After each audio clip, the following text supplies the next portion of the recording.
Button. जन जन के सेवा करत रही अपन माटी अपन मंच। जन जन के सेवा करत रही अपन माटी अपन मंच।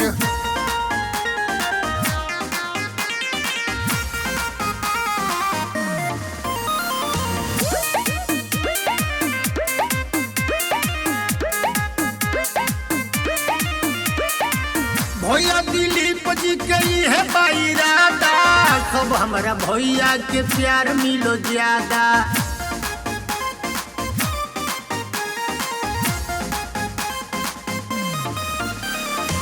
भैया दिलीप जी के है इरादा, सब हमारा भैया के प्यार मिलो ज्यादा।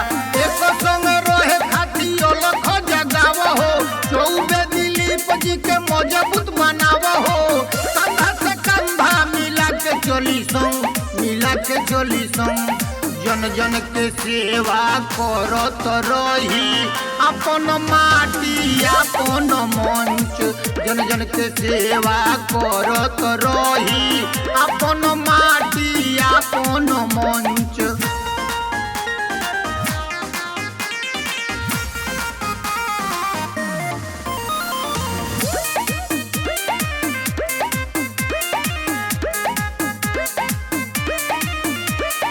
हाथ जोड़ी अमित कहल परदेसी, सेवा में लागल रहो बिहर मेसी।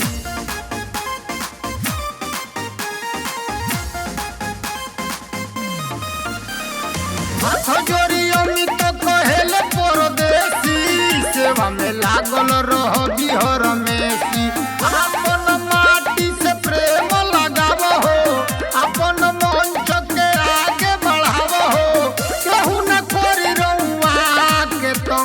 रउआ के तम जन जन के सेवा करत रही अपन माटी अपन मंच। जन जन के सेवा करत रही अपन